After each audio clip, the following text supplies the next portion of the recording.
Bismillahirrahmanirrahim. Assalamu alaikum, dear students. Welcome to the online NMDCAT session of Stars Academy Head Office, Johor Town.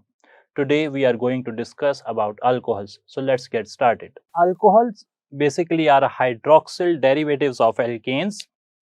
अगर आपके पास कोई alkene हो से methane है और आप मीथेन में से एक हाइड्रोजन माइनस कर देते हैं, you get what is called methyl group, और मिथाइल ग्रुप में आप OH हाइड्रोक्सिल ग्रुप इंट्रोड्यूस करवा दें, इस कंपाउंड को अल्कोहल कहा जाएगा।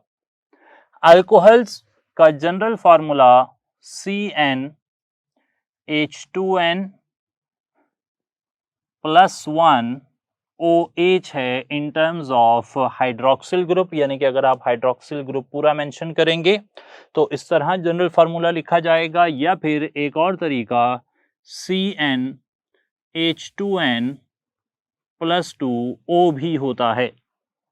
अल्कोहल्स इस तरह के कंपाउंड हैं कि उनमें कार्बन ऑक्सीजन बॉन्ड पोलर है, and same is the case with oxygen hydrogen bond which is again polar.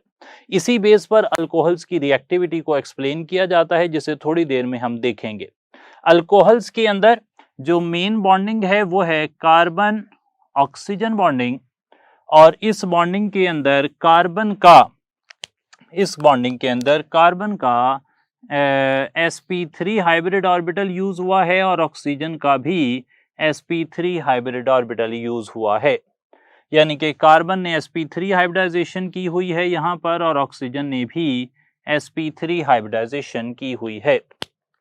Alcohols के आइसोमेरिज्म की बात की जाए तो अल्कोहल्स चेन आइसोमेरिज्म शो कर सकते हैं, अल्कोहल्स पोजिशनल आइसोमेरिज्म शो कर सकते हैं, अल्कोहल्स फंक्शनल ग्रुप आइसोमेरिज्म भी शो कर सकते हैं।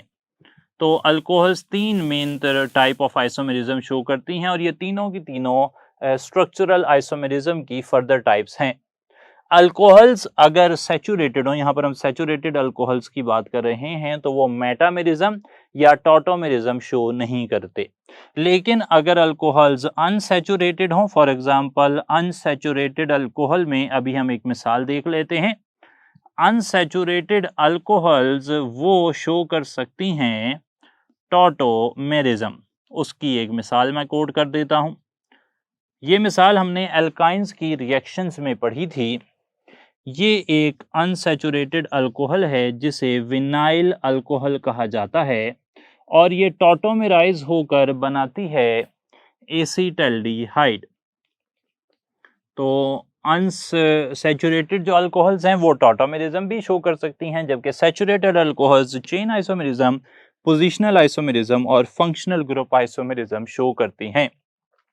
एक बात और यहाँ पर अहम ऐलान कर दूं कि स्टार्स एकेडमी की जो बुक है NMDCAT की, वो बहुत जल्द अवेलेबल होगी आप लोगों को, और उसमें इस तरह की जिस तरह डिटेल हम यहाँ लिख रहे हैं, और इसके अलावा प्लेंटी ऑफ इंफॉर्मेशन जो है वो वहाँ से आपको मिलेगी, और इंशाल्लाह आपको नज़र आएगा कि वो इस वक्त मार्केट में अवेलेबल सबसे टॉप क्लास की बुक है with respect to information, with respect to concepts and all other things which you can think of.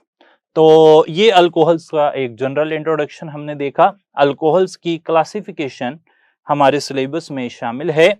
तो अल्कोहल्स की क्लासिफिकेशन के हवाले से अगर मैं बात करूं, हम ऐसे कह सकते हैं कि अल्कोहल्स हो सकती हैं, अल्कोहल्स को आप क्लासिफाई कर सकते हैं एज मोनोहाइड्रिक अल्कोहल्स। इधर लिख लेते हैं मोनोहाइड्रिक अल्कोहल्स। मोनोहाइड्रिक अल्कोहल्स ऐसी अल्कोहल्स होती हैं which contain one hydroxyl group. Monohydric alcohols में 1OH ग्रुप पाया जाता है, एक हाइड्रोक्सिल ग्रुप होना चाहिए, लाइक एथेनॉल है, मेथानॉल है। अल्कोहल्स मोनोहाइड्रिक के अलावा हो सकती हैं डाईहाइड्रिक अल्कोहल्स। डाईहाइड्रिक अल्कोहल्स में एज द नेम इंप्लाइज दो हाइड्रोक्सिल ग्रुप होंगे। दो हाइड्रोक्सिल ग्रुप वाली डाईहाइड्रिक अल्कोहल में हम मिसाल देंगे, फॉर एग्जांपल मैं यहाँ मिसाल कोड कर देता हूं, यहाँ पर हम मिसाल देंगे ग्लाइकोल की। ग्लाइकोल डाईहाइड्रिक अल्कोहल्स के तरीके से ही एक और हाइड्रिक अल्कोहल्स हो सकती हैं, they are called trihydric alcohols. Trihydric alcohols में हाइड्रिक जो है वो हाइड्रोक्सिल ग्रुप को रिप्रेजेंट कर रहा है। यहाँ पर 3 हाइड्रोक्सिल ग्रुप्स मौजूद हो सकते हैं। इधर हम मिसाल दे रहे हैं ग्लिसरोल की, ग्लिसरोल।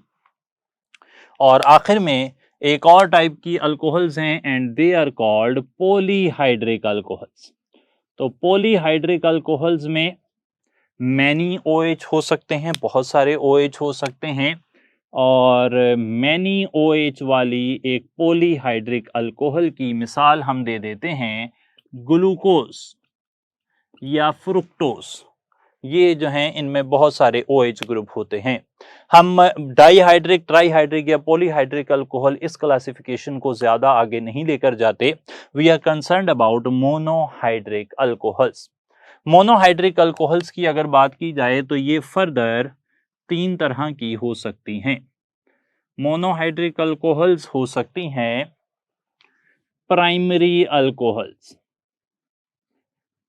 या फिर सेकेंडरी अल्कोहल्स, या फिर टर्शरी अल्कोहल्स। तो मोनोहाइड्रिक अल्कोहल्स जो कि उनकी पहली टाइप हमने लिखी प्राइमरी अल्कोहल्स। प्राइमरी अल्कोहल्स की डेफिनेशन अगर मैं करूं यहाँ, तो इस तरह कहा जा सकता है प्राइमरी अल्कोहल्स के बारे में कि जो OH है, OH attached to carbon that attaches to one or no carbon। या तो OH एक कार्बन से जुड़ा होगा या किसी भी कार्बन से नहीं जुड़ा होगा प्राइमरी अल्कोहल में। प्राइमरी अल्कोहल के अंदर जो अल्फा हाइड्रोजन्स की तादाद है, अल्फा हाइड्रोजन कौन से होते हैं?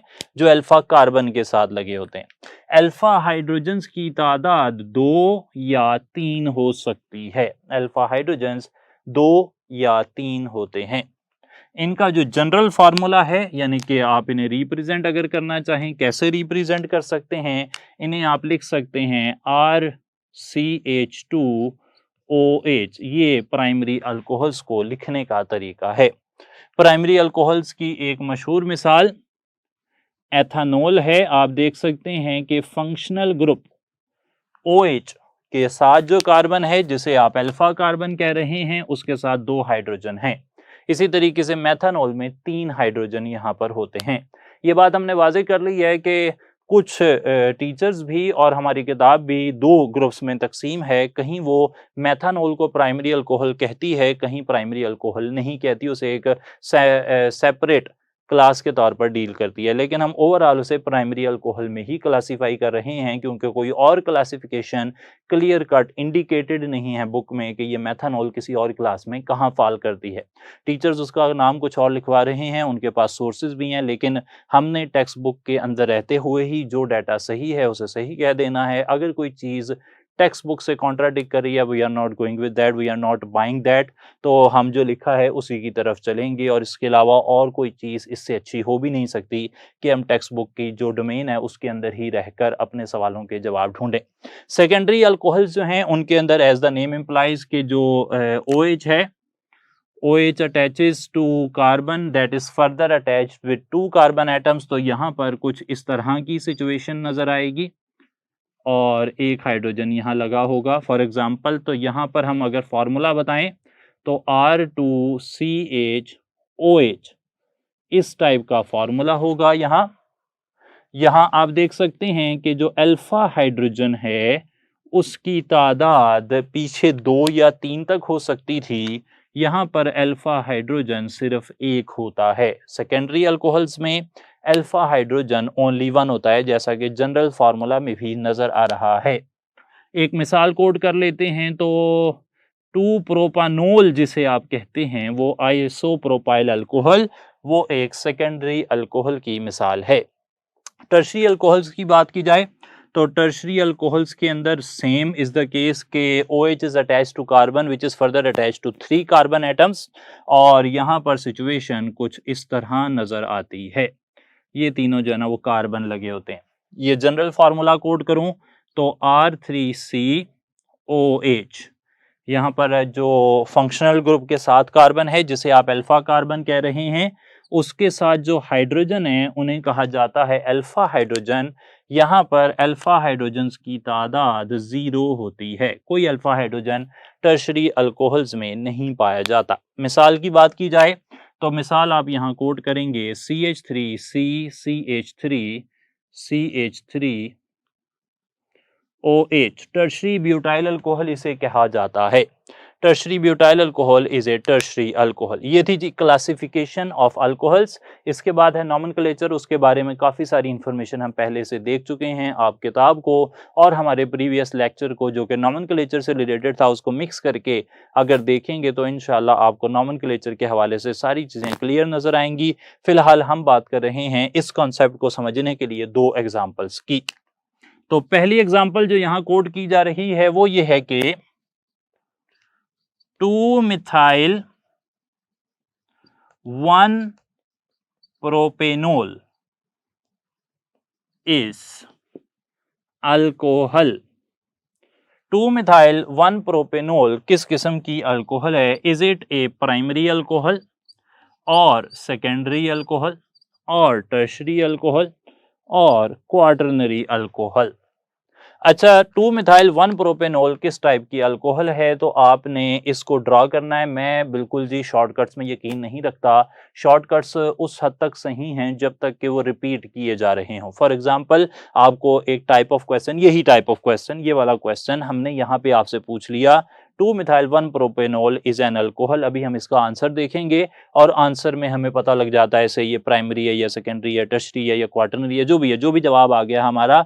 अब ये आपके माइंड में और आपको पेपर में यही सवाल या इससे रिलेटेड कोई और सवाल आता है तो आप शॉर्टकट लगाएंगे, अपनी इंफॉर्मेशन का इस्तेमाल करेंगे। If you get an unseen question जो कि आपने पहली बारी देखा है तो जनाब एक ही बारी आपने उस सवाल को देखना है और उसकी बेस पे आपने अपना फ्यूचर डिसाइड करना है। तो आप कभी भी शॉर्टकट ना लगाएं। 40 सेकंड काफ़ी होते हैं। आप 2-मिथाइल 1-प्रोपेनोल ड्रा कर सकते हैं, उसको देख सकते हैं कि ये किस टाइप का अल्कोहल है। जल्दबाजी नहीं करनी, भाग नहीं रहा पेपर, कहीं कोई ले भी नहीं रहा आपसे पेपर, तो आप जो है ना तसल्ली से उसे हल करें। सोचें कि इसका जवाब ये है कि ये नहीं है, रीथिंक करें। तो लोग मैंने देखे हैं स्टूडेंट, वो ना भाग रहे हैं कि पता नहीं ख़त्म हो जाएगा शायद टाइम, कहीं ख़त्म नहीं होता टाइम। आपको कंसेप्ट या तो आता होगा या नहीं आता होगा। आता होगा तो आप उसका जवाब हल करके भी निकाल लेंगे, नहीं आता होगा तो फिर टाइम वैसे ही बच गया, क्योंकि आपने 40 सेकंड जो है वो सोच के तो नहीं आ जाना ना। मतलब या तो आपको पता है कि प्राइमरी, सेकेंडरी, टर्शियरी अल्कोहल क्या होते हैं या नहीं पता। अगर पता है तो हल हो जाएगा 40 सेकंड में, अगर नहीं पता तो सोचते रहें जितना मर्जी। आपने कंसेप्ट ही नहीं पढ़ा तो एमकैट का पेपर, जो एनएमडी कैट का पेपर है, वो तो वही कंसेप्ट से ही हल होगा। अच्छा, तो 2-मिथाइल 1-प्रोपेनोल, टाइम वेस्ट किए बगैर मैं ड्रॉ कर रहा हूँ 2-मिथाइल 1-प्रोपेनोल। तो यहाँ पर आ गए 1 2 3 प्रोपानोल। पहले हमेशा पेरेंट चेन बनाई जाती है, 1-प्रोपानोल। आगे चलते हैं, 2-मिथाइल 1-प्रोपेनोल। सही है जी। वैसे हाइड्रोजन पूरी करने की ज़रूरत नहीं है, लेकिन कोई लोग ऐसे होते हैं जिन्हें हाइड्रोजन पूरे ना हो तो क्वेश्चन हल करने में मुश्किल होती है, उनके लिए मैंने हाइड्रोजन पूरे कर दिए। अब देख लें, by definition primary, secondary, tertiary, quaternary alcohol का ताल्लुक है कि फंक्शनल ग्रुप के साथ जो अल्फा कार्बन लगा हुआ है वो आगे कितने कार्बन से लगा हुआ है। तो फंक्शनल ग्रुप के साथ जो कार्बन है अल्फा कार्बन, वो आगे एक कार्बन से लगा हुआ है। मैं इसको दोबारा से कंफर्म कर लेता हूं कि जो अल्फा कार्बन है उसके साथ 2 हाइड्रोजन हैं। जनरल फार्मूला CH2OH के साथ CH2 लगा होगा, ये भी मैच कर रहा है। तो प्राइमरी अल्कोहल की जो भी प्रॉपर्टीज़ हैं, अल्फा हाइड्रोजन 2 या 3 होते हैं, यहाँ पर 2 हैं, वो एक कार्बन से जुड़ा होता है अल्फा कार्बन, वो भी सही नज़र आ रहा है। CH2 लगा होता है, वो भी सही नज़र आ रहा है। तो सारा कुछ सही नज़र आ रहा है। Two methyl one propanol should be a primary alcohol. तो ये सही हो गई बात। एक और सवाल यहाँ देख लेते हैं, उसके बाद आगे चलेंगे रिएक्टिविटी पैटर्न की तरफ। तो नेक्स्ट क्वेश्चन हमारा ये है कि 2-मिथाइल 2-प्रोपानोल इज अल्कोहल। 2 मिथाइल 2 प्रोपानोल किस टाइप की अल्कोहल है? ऑप्शन मैं यहाँ पे रेज कर देता हूँ ताकि नया क्वेश्चन, ऑप्शन यही है, साफ जाहिर है कि अल्कोहल्स या तो प्राइमरी होती हैं या सेकेंडरी या टर्शरी, और चौथा ऑप्शन हमने फिलहाल क्वार्टरनरी दिया हुआ है। याद रहे कि क्वार्टरनरी टाइप की अल्कोहल दुनिया में एग्जिस्ट नहीं करती, क्योंकि क्वार्टरनरी अल्कोहल में जो अल्फा कार्बन है उसे 4 कार्बन से जुड़ना चाहिए। साफ जाहिर है कि अगर कार्बन 4 कार्बन से जुड़ेगा तो वो OH के साथ कैसे जुड़ेगा, वैलेंसी तो 4 ही है, इसलिए क्वार्टरनरी सिर्फ यहाँ पे ऑप्शन पूरा करने के लिए डला हुआ है। और कई दफ़ा जो ऑप्शंस है ना उनको पूरा करने के लिए एग्जामिनर एक ऐसी बात डाल देता है जो कि बिल्कुल इररेलेवेंट होती है, लेकिन आपको समझना होता है कि हाँ जाना ये चीज़ तो इररेलेवेंट है, इसका इस कॉन्सेप्ट से कोई ताल्लुक नहीं है। अच्छा, तो 2 मिथाइल 2 प्रोपानोल अब यहाँ ड्रा करनी है हमने और देखना है कि 2 मिथाइल 2 प्रोपानोल किस टाइप की अल्कोहल है। साफ आपके सामने लिखा हुआ है, ये देखें ज़रा, ये लॉन्गेस्ट चेन आपने सिलेक्ट कर ली। इस लॉन्गेस्ट चेन के अंदर 2 पर मिथाइल लगा हुआ है, 2 पर OH लगा हुआ है, 2 मिथाइल 2 प्रोपानोल, बिल्कुल इसी टाइप का स्ट्रक्चर है इसका। इसे टर्शरी ब्यूटाइल अल्कोहल भी कहते हैं 2 मिथाइल 2 प्रोपानोल को। तो 2 मिथाइल 2 प्रोपानोल किस टाइप की अल्कोहल है? टर्शरी टाइप की अल्कोहल है। ये आपने अभी देखा था, तो वो नाम डिफरेंट करके भी सवाल पूछे जाते हैं जैसा कि हमने पूछे। अब आ रहा है वेरी इंपॉर्टेंट पार्ट, मतलब अल्कोहल्स की जो नाम है वो अपनी जगह बड़े अहम हैं, लेकिन क्योंकि अल्काइल हैलाइड में भी सिमिलर नॉमेनक्लेचर हमने देखा है, alpha primary, secondary, tertiary, alpha, beta, तो हमने ना उसे फिलहाल रिवाइज एक तरह का हो गया है काम। बस अल्काइल हैलाइड में हैलोजन ग्रुप होता है, यहाँ पे अल्कोहल ग्रुप होता है, बाकी सब कुछ जो है वो काफ़ी हद तक सिमिलर ही रहता है। अच्छा, अब हम आगे चल रहे हैं और हमने बात करनी है मुख्तलिफ, पहले जनरल रिएक्टिविटी ऑफ अल्कोहल्स की, और उसके बाद हम बात करेंगे कि कौन-कौन से रिएक्शंस एक्चुअल में अल्कोहल्स जो है वो शो कर रही हैं। जी, बात चल रही है रिएक्टिविटी ऑफ अल्कोहल्स की।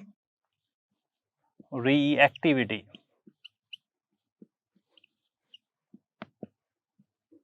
अल्कोहल्स के अंदर 2 पोलर ग्रुप्स पाए जा रहे हैं, और वो पोलर ग्रुप्स हैं ये carbon oxygen, oxygen hydrogen. Carbon oxygen bond के अंदर ऑक्सीजन पार्शियल नेगेटिव है जबकि कार्बन पार्शियल पॉजिटिव है। ऑक्सीजन हाइड्रोजन बॉन्ड में अगेन ऑक्सीजन की इलेक्ट्रोनेगेटिविटी ज्यादा है, वो पार्शियल नेगेटिव है, और हाइड्रोजन पार्शियल पॉजिटिव है। अच्छा, अब यहां पर हो ये रहा है कि अल्कोहल 2 तरह के रिएक्शन दे सकती है। अल्कोहल के एक रिएक्शन उस वक्त हो सकते हैं जब हमारे पास कोई न्यूक्लियोफाइल हो जो अटैक करना चाह रहा हो। अगर कभी ऐसा हो कि अल्कोहल पर कोई न्यूक्लियोफाइल अटैक करे, तो न्यूक्लियोफाइल नेगेटिवली चार्ज्ड या लोन पेयर हैविंग स्पीशी वो अल्कोहलिक कार्बन पर अटैक करती है। इसकी वजह यह है कि अल्कोहलिक कार्बन पर पार्शियल पॉजिटिव चार्ज है, जैसा कि मैंने आपके सामने शो किया, और इस तरह एक नया बॉन्ड बनता है कार्बन का न्यूक्लियोफाइल से, जिसके नतीजे में कार्बन अपना पिछला बॉन्ड तोड़ लेती है। एंड यू से दैट, आप ऐसा कहते हैं कि जब न्यूक्लियोफाइल आता है, nucleophile attacks carbon oxygen bond breaks, याद रख लेना है आपने। ऑन द अदर साइड, अगर कभी कोई इलेक्ट्रोफाइल आ जाए, electron loving species, electron deficient species, positive charge having species, in that case it is going to attack on the partial negative oxygen atom. And why so? Because opposite charges attract each other. Furthermore, oxygen has a lone pair, जिसकी वजह से वो electrophile के positive charge को खत्म करके electrophile को थोड़ा सा स्टेबल करेगा। Now, when oxygen forms a new bond with electrophile, it is left with two possibilities, two ways, two directions, two routes. One is to bond the to break the carbon oxygen bond, while the other one is to break oxygen hydrogen bond. Oxygen hydrogen bond टूटना ये ज़्यादा feasible है इस particular molecule के लिए और इसकी वजह जो है वो हम देखेंगे भी आगे। वैसे जनरली बता रहा हूँ कि यहाँ पर जो पोलैरिटी है एक तो वो, और दूसरा जो बॉन्ड एनर्जी है, बॉन्ड एनर्जी कम है और पोलैरिटी ज़्यादा है, इस वजह से ये बॉन्ड जो है वो टूट सकता है। तो you can say that when an electrophile attacks the oxygen hydrogen bond breaks, तो ये बॉन्ड टूट जाता है। ये इंफॉर्मेशन आपके लिए इंपॉर्टेंट रहेगी। जब न्यूक्लियोफाइल अटैक करता है तो न्यूक्लियोफाइल के अटैक के दौरान कई दफा देयर इज ए पॉसिबिलिटी कि जो बॉन्ड है वो पहले टूटे, कार्बन पर पॉजिटिव चार्ज आए और फिर वो आगे रिएक्शन करे। तो देखा यह गया है कि न्यूक्लियोफाइल के अटैक के दौरान कई दफा यहां पर बनता है कार्बो कैटाइन। न्यूक्लियोफाइल के अटैक के दौरान कार्बन पर पॉजिटिव चार्ज आता है, यानी कि कार्बोकैटाइन फॉर्मेशन होती है इस टाइप ऑफ रिएक्शन में।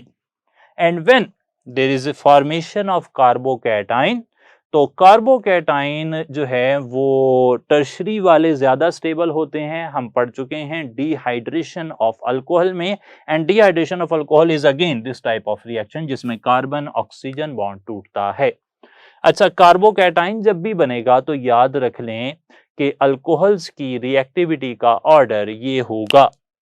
जब कार्बोकैटाइन बनेगा, अल्कोहल्स की रिएक्टिविटी का ऑर्डर होगा टर्शरी अल्कोहल्स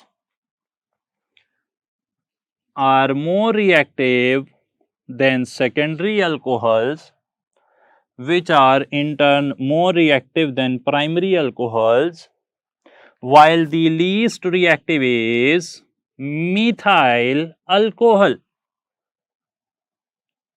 इसके मुकाबले में जब एक इलेक्ट्रोफाइल अटैक करता है, ऑक्सीजन हाइड्रोजन बॉन्ड टूटता है, ऑक्सीजन पर नेगेटिव आ जाता है।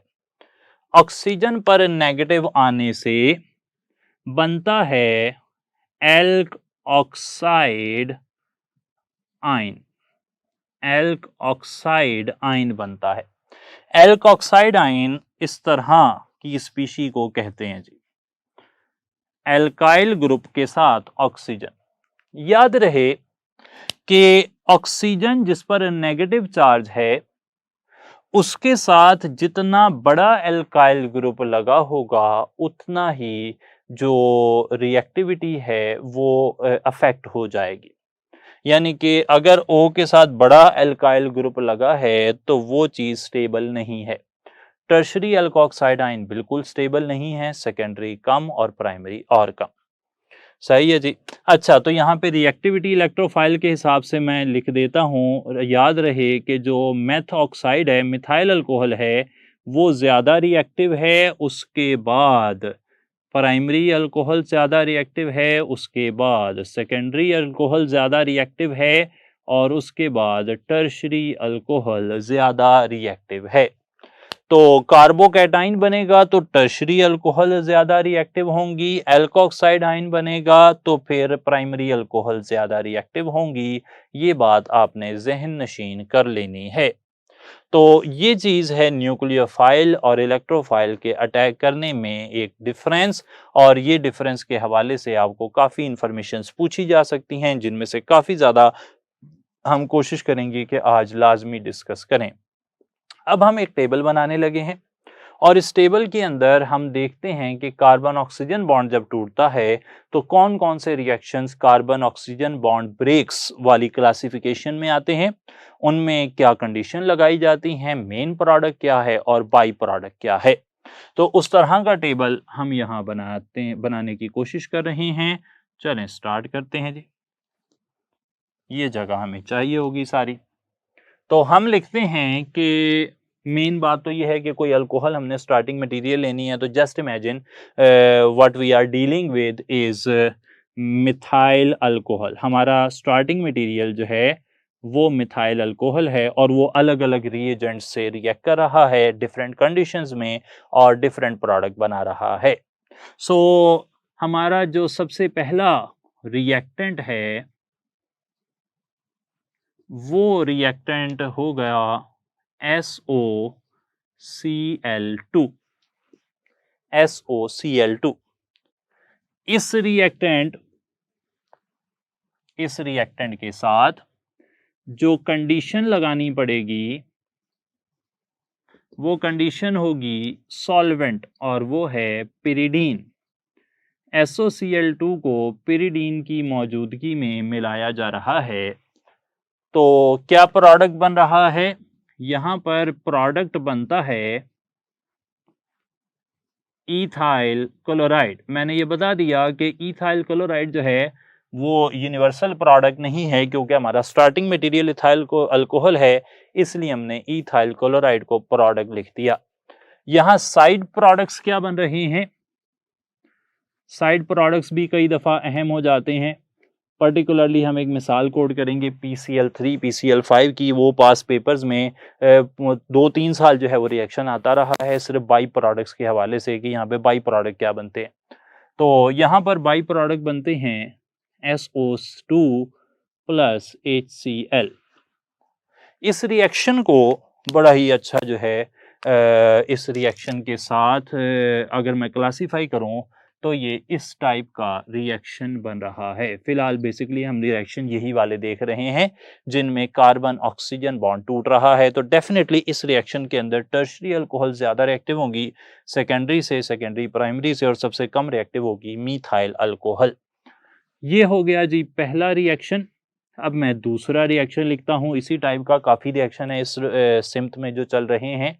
अगला रिएक्शन है with HCl in the presence of ZnCl2। HCl और ZnCl2 की मौजूदगी में रिएक्शन हो रहा है। प्रोडक्ट यही है, लेकिन यहाँ जो बाई प्रोडक्ट बन रहा है वो है water. Same type of reaction है, कार्बन ऑक्सीजन बॉन्ड ब्रेक्स, और यहाँ पर इस रिएक्शन को ल्यूकास टेस्ट कहते हैं। ल्यूकास टेस्ट के अंदर जो अल्काइल हैलाइड बनता है वो ऑयली लेयर बनाता है। Oily layer. अब ऑयली लेयर जो बनती है उसके 3 हालात हैं, 3 कंडीशंस हैं। जो टर्शरी अल्कोहल्स होती हैं, टर्शरी अल्कोहल्स वो ऑयली लेयर बना देती हैं इस रिएक्शन में इमीडिएटली, फौरन से। जैसे ही आप अल्कोहल को HCl से मिलाएंगे ZnCl2 की मौजूदगी में तो ऑयली लेयर इमीडिएटली बन जाएगी। इसके मुकाबले में अगर आपने टर्शरी अल्कोहल की जगह सेकेंडरी अल्कोहल इस्तेमाल की तो आपको 5 से 10 मिनट वेट करना पड़ सकता है, लेकिन फिर भी जो ऑयली लेयर है वो बन जाएगी। कोई एक्स्ट्रा कंडीशन लगाने की जरूरत नहीं है। अलबत्ता अगर आप प्राइमरी अल्कोहल इस्तेमाल कर रहे हैं तो फिर आपको हीट करना पड़ेगा, वरना यहाँ पर ऑयल लेयर नहीं बनेगी। और ये सब चीज़ें इशारा कर रही हैं इस बात पर कि यहाँ पर कार्बन ऑक्सीजन बॉन्ड टूट रहा है, कार्बोकैटाइन बन रहा है, बिकॉज टर्शरी अल्कोहल ज़्यादा रिएक्टिव है। और जब भी टर्शरी अल्कोहल ज़्यादा रिएक्टिव होती है तो हमेशा कार्बन ऑक्सीजन बॉन्ड टूटा करता है। तीसरी टाइप का रिएक्शन जो यहाँ पर हम डिस्कस कर रहे हैं, मैंने कहा कि हमें काफ़ी ज़्यादा रिएक्शंस देखने हैं। तो थर्ड टाइप ऑफ रिएक्शन जो यहाँ पर डिस्कस किया जा रहा है it is with ammonia. And ammonia वाला ये रिएक्शन थोरियम ऑक्साइड की मौजूदगी में होता है। प्रोडक्ट अगेन जब तक इथाइल अल्कोहल है इथाइल क्लोराइड ही बनेगा, और यहाँ पर भी जो बाई प्रोडक्ट है वाटर बनता है। आगे चलें तो फोर्थ रिएक्शन आ गया। अब टेक्स्ट बुक के अंदर 3 रिएक्शन इधर लिखे हैं, बाकी 218 पेज पर लिखे हुए हैं। तो वो जो नेक्स्ट पेज पर रिएक्शन हैं पंजाब टेक्स्ट बुक बोर्ड के हवाले से, वो रिएक्शंस भी हम जो है वो यहाँ पर डिस्कस कर लेते हैं। And those reactions are with PCl3, phosphorus trichloride. Phosphorus trichloride के साथ कोई खास कंडीशन लगाने की जरूरत नहीं है। प्रोडक्ट तो एल्काइल हैलाइड बनता है, लेकिन जो साइड प्रोडक्ट है वो है H3PO3। अच्छा, इसके मुकाबले में अगर बात की जाए PCl5 के साथ रिएक्शन, ये रिएक्शन बहुत पास पेपर में 2-3 साल जैसा कि मैंने कहा पूछा जाता रहा है। तो इस रिएक्शन के अंदर भी कोई स्पेसिफिक कंडीशन ज़रूरी नहीं है और इसके अंदर अगेन एल्काइल हैलाइड ही बनता है। अलबत्ता जो साइड प्रोडक्ट्स हैं, बाई प्रोडक्ट्स हैं, वो हैं फास्फोरस ऑक्सी ट्राइक्लोराइड साथ HCl बनता है। तो ये यहाँ पर रिएक्शन हो गया जी। ये सारे रिएक्शंस हैं in which carbon oxygen bond breaks. आपके सामने मेन प्रोडक्ट लिखे हैं, बाई प्रोडक्ट लिखे हैं, कंडीशंस लिखी हैं, रिएक्टेंट लिखे हैं। अब इन्हीं डाटा को मैं मिटाऊंगा नहीं ताकि आप इस तरह से देखकर वीडियो को पॉज करके अपना सवाल का जवाब ढूंढें और उस हिसाब से देखें कि क्या आपको इस इंफॉर्मेशन को इंटरप्रेट करना आया है या नहीं। और अच्छा करने के लिए आप किताब खोलें, उससे ये टॉपिक अच्छी तरीके से रीड कर लें जितना अभी हमने पढ़ा है, और उसके बाद आप वीडियो को कंटिन्यू करें। जब सवाल हो तो उस सवाल को आप साथ मैच करें कि आपने जो इन्फॉर्मेशन पढ़ी है, जो डाटा आपके माइंड में है, क्या आप उसे अप्लाई कर सकते हैं या नहीं। तो हमने देखने हैं जी कुछ क्वेश्चन इस एरिया से। तो यहाँ पर 2 क्वेश्चन हम आपसे डिस्कस करना चाह रहे हैं। आगे बढ़ने से पहले पहला क्वेश्चन हमने ये लिखा है कि role of zinc chloride in Lucas test. आपके सामने लिखा है कि रिएक्टेंट HCl अगर अल्कोहल से मिलता है ZnCl2 की मौजूदगी में, तो एल्काइल हैलाइड की एक ऑयली लेयर बनती है जो टर्शियरी अल्कोहल के साथ इमीडिएटली बन जाती है, सेकेंडरी अल्कोहल के साथ 5 से 10 मिनट में, और प्राइमरी अल्कोहल के साथ गर्म करने पर बनती है। तो यहाँ पर HCl तो रिएक्टेंट है, यहाँ पर ZnCl2 क्या काम कर रहा है, ये सवाल जो है वो पूछा गया है।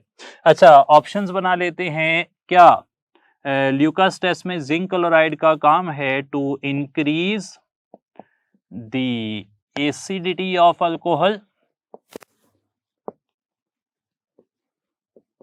या फिर to decrease the acidity of alcohol, या टू मेक हेलोजन, जो कि अटैकिंग हेलोजन है, ए बेटर न्यूक्लियोफाइल, या फिर to make OH a good leaving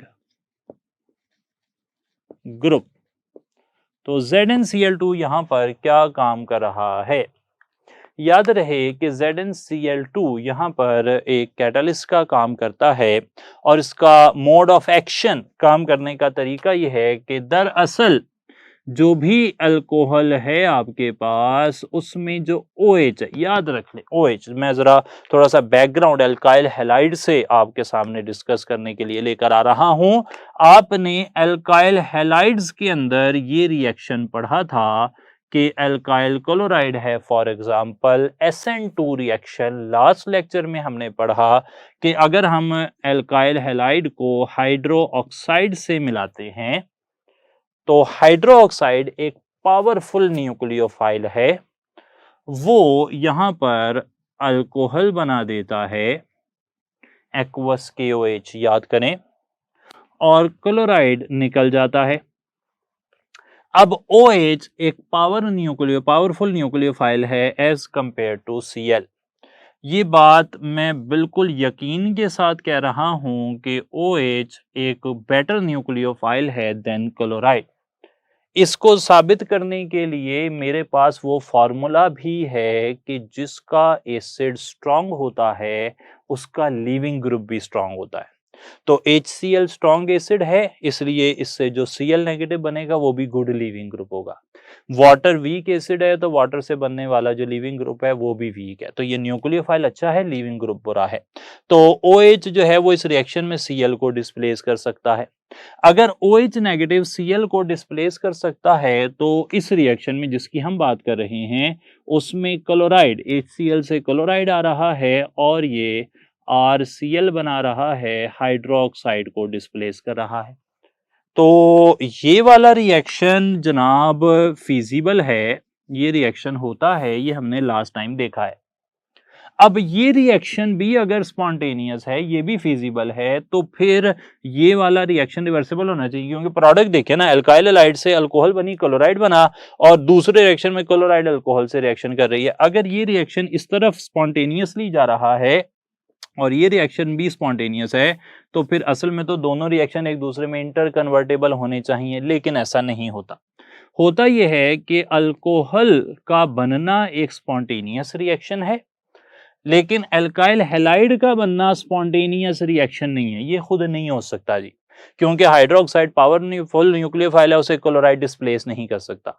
असल में फिर हो या रहा है कि जो जिंक क्लोराइड है ना जी, जिंक जो है वो यहाँ पर आकर यहाँ बॉन्डिंग करता है, इसके साथ बॉन्डिंग करता है, और वो जो बॉन्डिंग है उस बॉन्डिंग की वजह से OH ये वाले लीविंग ग्रुप में तब्दील हो जाता है। यहाँ पे ना एक असल में रिएक्शन हो रहा है OH का ZnCl2 से, और OH अकेला खुद जो है वो इतना अच्छा लीविंग ग्रुप नहीं है। अलबत्ता जब वो जिंक क्लोराइड से मिल जाता है तो जो बड़ी स्पीशी बनी है वो एक गुड न्यूक्लियोफाइल और गुड लीविंग ग्रुप बन जाती है, और इस गुड लीविंग ग्रुप को फिर Cl नेगेटिव आसानी डिस्प्लेस कर सकता है।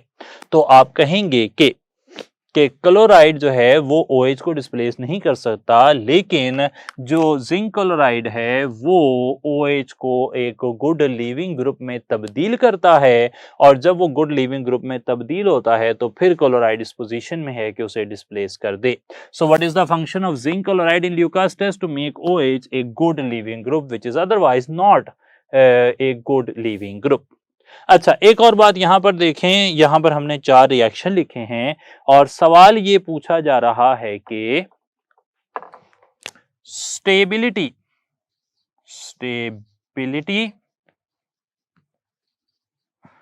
Of carbocation governs the rate of reaction for 4 reaction हैं आपके सामने। एक रिएक्शन में इथाइल अल्कोहल ग्रिग्नार्ड रिएजेंट से मिल रहा है मिथाइल मैग्नीशियम ब्रोमाइड से।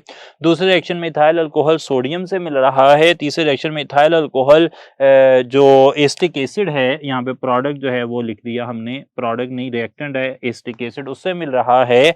और चौथे रिएक्शन में इथाइल अल्कोहल SOCl2 से मिल रहा है पिरिडीन की मौजूदगी में।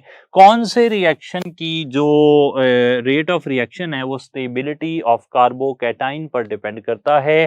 कार्बोकैटाइन की स्टेबिलिटी पर सिर्फ वही रिएक्शन डिपेंड करते हैं जिनमें कार्बन ऑक्सीजन बॉन्ड टूटता है, यानी कि ये सारे रिएक्शन। और इन सारे रिएक्शंस में से डेल्टा ऑप्शन आप देखें तो डेल्टा ऑप्शन SOCl2 और पिरिडीन वाला ये रिएक्शन है जिसके अंदर कार्बन ऑक्सीजन बॉन्ड टूटेगा, जबकि बाकी 3 रिएक्शंस में अभी थोड़ी देर में हम देखेंगे कि वहां ऑक्सीजन हाइड्रोजन बॉन्ड टूटता है, वहां कार्बोकैटाइन नहीं बनता बल्कि एल्क ऑक्साइड आयन बनता है। तो ये वाला रिएक्शन, इसके रेट ऑफ रिएक्शन पर कार्बोकैटाइन की स्टेबिलिटी जो है वो असरअंदाज होती है। एक और तरीका इस सवाल को देखने का ये भी है कि हमारे पास 4 ऑप्शन है, हमने बाकी 3 फिलहाल, अगर हमने वैसे जनरली तो हमने एफएससी की है या जो भी हमने पिछला हमारा सिनेरियो है, लेकिन अगर आपने पहले नहीं भी पढ़ा हुआ तो आपके पास एक ऑप्शन है जो रेलेवेंट है, बाकी 3 इररेलेवेंट है। आपने ना भी पढ़े हो तो आपको फर्क नहीं पड़ता, आपको ये पता है कि इस रिएक्शन में कार्बोकैटाइन की स्टेबिलिटी अहम है and that is more important. तो आपको सही जवाब पता होना चाहिए। बाकी अगर इररेलेवेंट ऑप्शंस हैं भी, आपने सुने भी नहीं है, तो हु केयर्स, आपको सही जवाब पता होना चाहिए, बाकी सब कुछ सही चल रहा होगा इंशाल्लाह। अच्छा, अब ये तो हो गए वो रिएक्शन जिनमें कार्बन ऑक्सीजन बॉन्ड टूटता है। अब हमने ऐसे रिएक्शंस लिखने हैं जिनमें ऑक्सीजन हाइड्रोजन बॉन्ड टूटता है, और फिर एंड पर हम जो है उनमें से 2 रिएक्शंस को मजीद डिटेल में देखेंगे। अब बात हो रही है ऐसे रिएक्शंस की in which oxygen hydrogen bond breaks. Oxygen hydrogen bond break होने वाले रिएक्शंस को भी हम स्टार्ट करते हैं assuming that our starting material is ethyl alcohol और एथेनॉल, और उसको हम बिल्कुल पहले के तरीके से रिएक्टेंट देखते हैं कि कौन सा दिया जा रहा है। ऑक्सीजन हाइड्रोजन बॉन्ड ब्रेक होने वाले रिएक्टेंट में, करने वाले रिएक्टेंट्स में पहला है सोडियम। अगर सोडियम रिएक्शन करे तो सोडियम को रिएक्शन करने के लिए कोई स्पेसिफिक कंडीशन एज सच नहीं चाहिए होती, क्योंकि अल्कोहल वैसे ही लिक्विड होते हैं और सोडियम सॉलिड है, तो फिर उनको रिएक्शन एज सच करवाया जा सकता है। और इस कंडीशंस के अंदर जब प्रोडक्ट बनता है तो प्रोडक्ट यहाँ पर बनता है एल्क ऑक्साइड यानी कि फॉर एग्जांपल CH3CH2ONA, ये हमारा मेन प्रोडक्ट होता है। और यहाँ बाई प्रोडक्ट में जिसे हम साइड प्रोडक्ट कहते हैं, साइड प्रोडक्ट के अंदर हमें हाइड्रोजन गैस जो है वो मिल रही होती है। ये एक रिएक्शन है इस टाइप का। दूसरा रिएक्शन इस टाइप का वो हम करवा रहे हैं CH3MgBr से, जिसे लास्ट टाइम हमने देखा था कि ये एक न्यूक्लियोफिलिक कार्बन हैविंग कंपाउंड है, यानी कि कार्बन पर पार्शियल नेगेटिव है। यहाँ कार्बन पर पार्शियल नेगेटिव होना ये बड़े काम की चीज है, क्योंकि काफी ज्यादा ऑर्गेनिक कंपाउंड्स में कार्बन पार्शियल पॉजिटिव होता है, तो ये पार्शियल नेगेटिव कार्बन उन पार्शियल पॉजिटिव कार्बन से मिल सकता है। अच्छा, ये रिएक्शन जो है ना, कोशिश की जाती है कि ड्राई ईथर में करवाया जाए। इस रिएक्शन का जो प्रोडक्ट है वो एल्केन होता है, इस केस में वो मीथेन है। साइड प्रोडक्ट है मैग्नीशियम BrOH। सही हो गई जी बात। अच्छा, अब जरा रिएक्शन एक लिखते हैं, क्योंकि वो रिएक्शन अलग से हमारे सिलेबस में मेंशन किया गया है कि वो रिएक्शन किस तरह हो रहा है, तो उसको हम जिक्र करते हैं। वो ऑक्सीजन हाइड्रोजन बॉन्ड ब्रेक वाला ही, लेकिन वो रिएक्शन जो है ना, उसमें उसे एस्टरिफिकेशन कहते हैं। एस्टिक एसिड की मौजूदगी में होता है। यहाँ पर कोई inorganic acid like sulphuric acid as a catalyst इस्तेमाल होता है। यहाँ जो प्रोडक्ट बनता है वो CH3COOC2H5 which is generally known as ester. तो एस्टर बनता है, और एस्टर फॉर्मेशन जो है ये हमारे सिलेबस में स्पेसिफिकली डिस्कस की गई है। यहाँ जो बाई प्रोडक्ट बनेंगे वो वाटर होगा, तो ये है water as a by product. इस रिएक्शन के बारे में हम थोड़ी सी डिटेल और साथ ही देख लें, क्योंकि यहां पर भी ऑक्सीजन हाइड्रोजन बॉन्ड टूट रहा है। तो ऑक्सीजन हाइड्रोजन बॉन्ड उस वक्त टूटता है अल्कोहल का when an electrophile attacks. When an electrophile attacks, it is the oxygen hydrogen bond that breaks. तो esterification with respect to alcohol, esterification with respect to alcohols is an electrophilic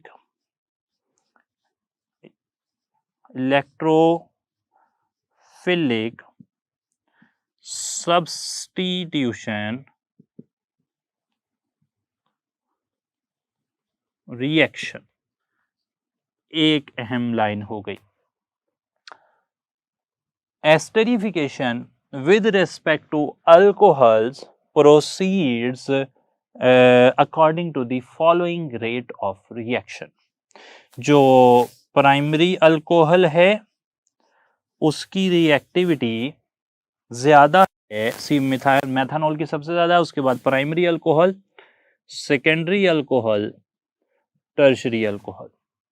अगर बात की जाए एसिड्स के हवाले से, तो फॉर्मिक एसिड की रिएक्टिविटी इस रिएक्शन में एसिडिक एसिड से ज्यादा है, यानी कि जितने कार्बन कम होंगे एसिड में और जितने अल्कोहल में कम है, दोनों ही जो कम कार्बन वाले हैं वो ज्यादा रिएक्टिव होते हैं इस पर्टिकुलर रिएक्शन सीरीज में।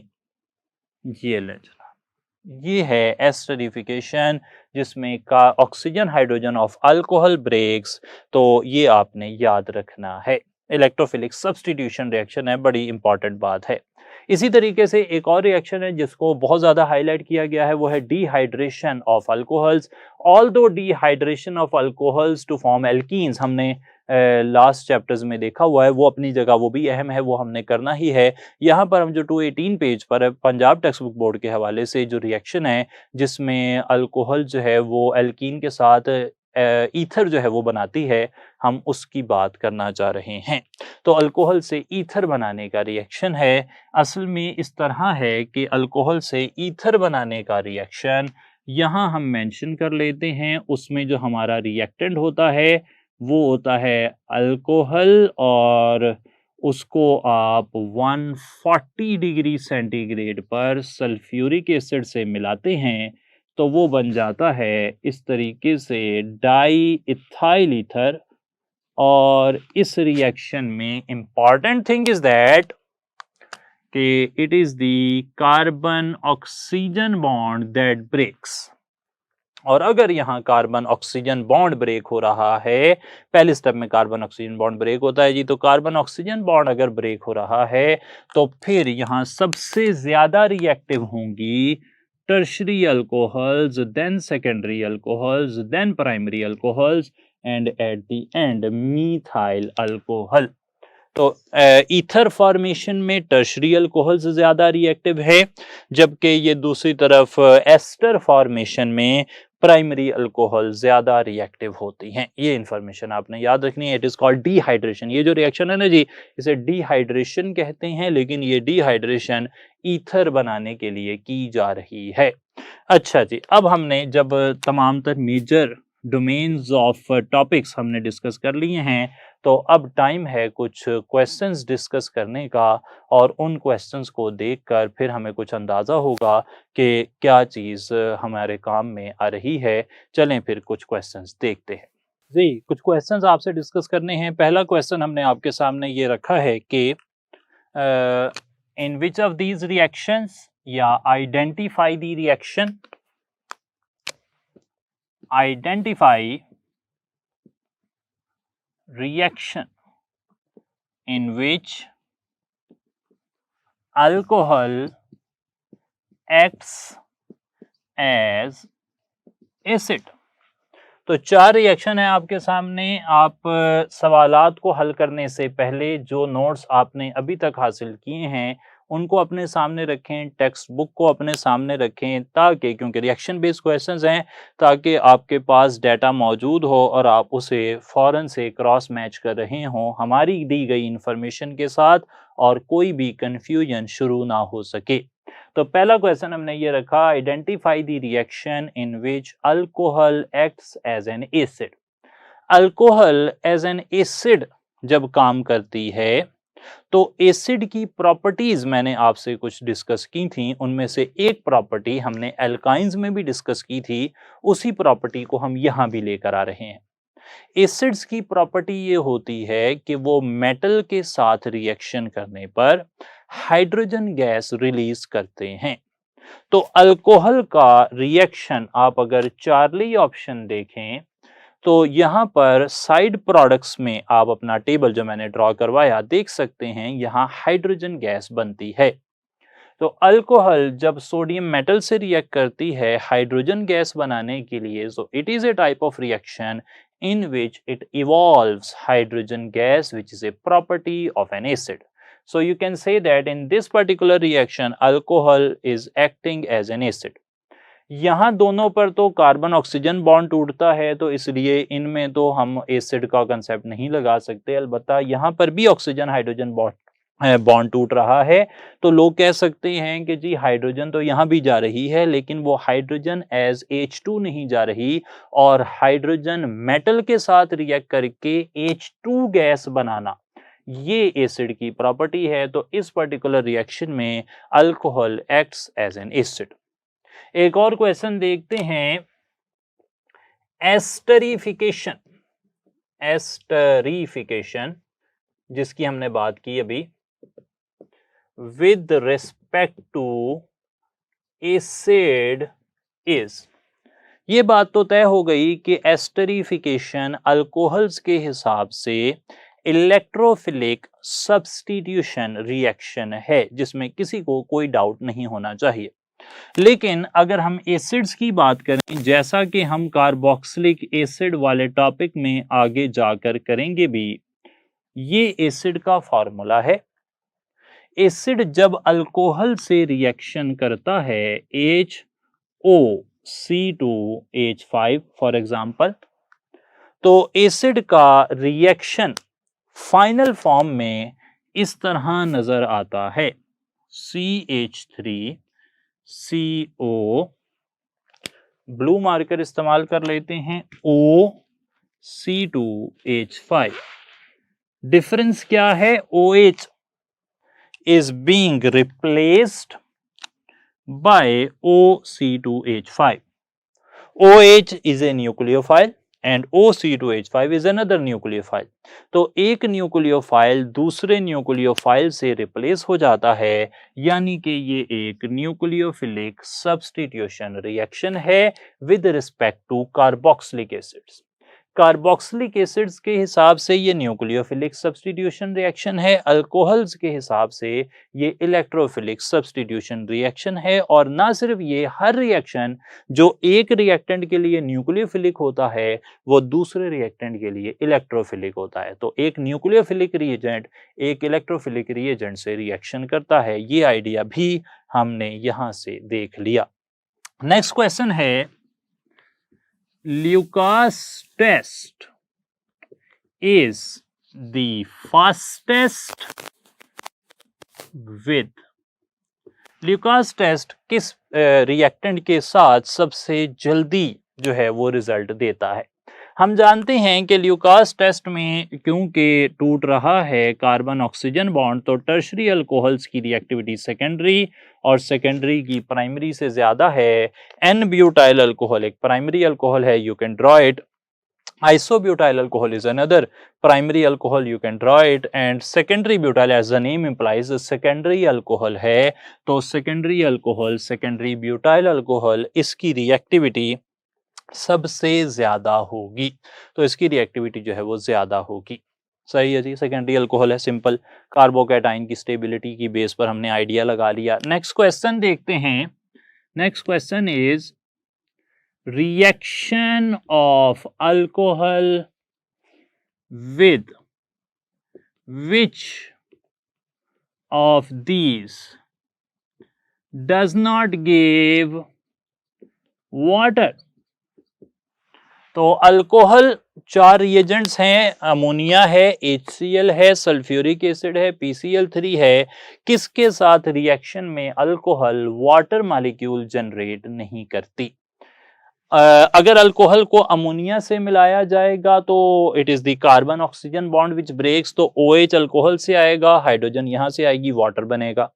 HCl से रिएक्शन हो, अगेन अल्कोहल से OH आएगा, HCl से H आएगा, वाटर बनेगा, बिल्कुल बनेगा। सल्फ्यूरिक एसिड के साथ डिहाइड्रेशन, डिहाइड्रेशन में तो ऑब्वियसली वाटर बनता है।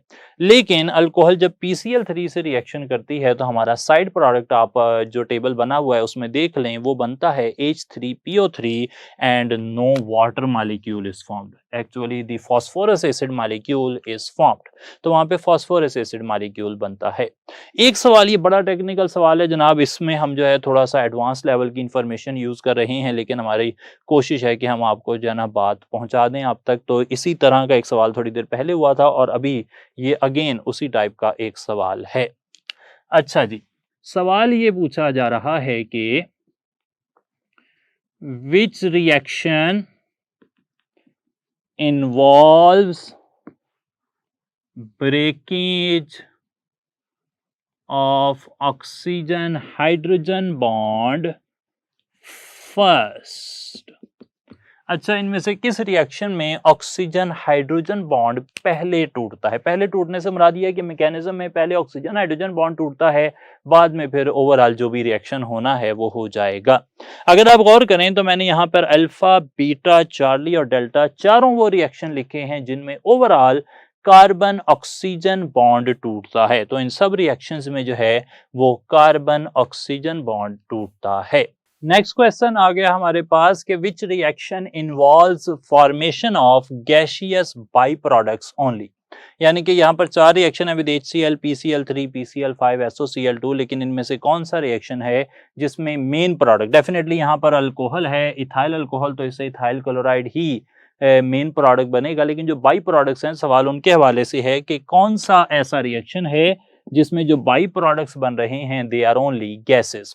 तो आप यहां जानते हैं कि HCl के साथ वाटर बनता है, PCl3 के साथ फास्फोरस एसिड H3PO3 बनता है, PCl5 के साथ फास्फोरस ऑक्सी ट्राइक्लोराइड और HCl बनते हैं। ये सारे के सारे जो हैं हमारे पास वाटर जो है वो लिक्विड होता है।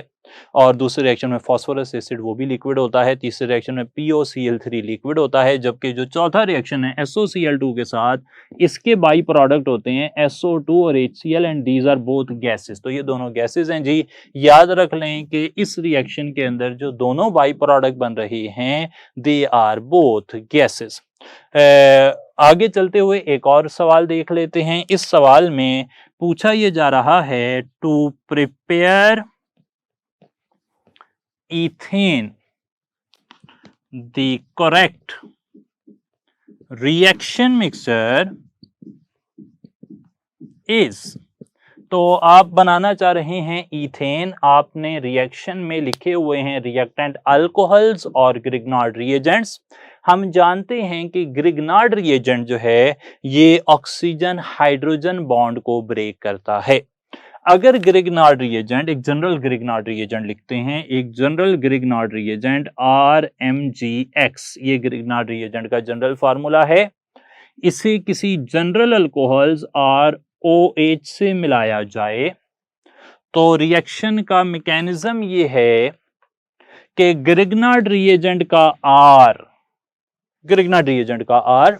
अल्कोहल से सिर्फ हाइड्रोजन ले लेता है। It does not matter at all कि यहां पर जो अल्कोहल का R ग्रुप है वो कितना बड़ा है।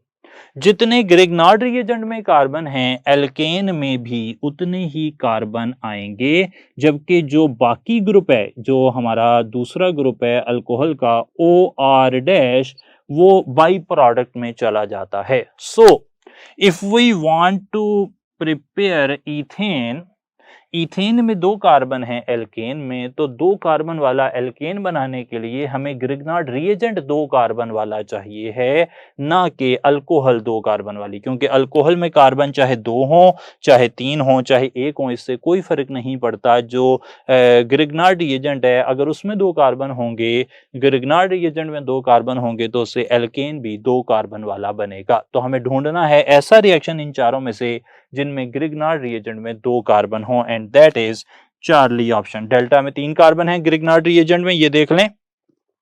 इधर 1 कार्बन है अल्फा ऑप्शन में और बीटा में भी 1 कार्बन है। तो 1 और 3 कार्बन वाले ईथेन नहीं बना सकते। 2 कार्बन वाला ग्रिग्नार्ड रिएजेंट ईथेन बनाने का काम करेगा। तो ये सवाल के साथ हमारा आज का टॉपिक जो है वो मुकम्मल होता है। कोई भी डाउट्स हो आपके तो आप क्लियर कर सकते हैं। होपफुली के तमाम तरह आइडियाज आपको बड़े अच्छे तरीके से डिलीवर हो चुके हैं। Thank you so much. अस्सलाम वालेकुम।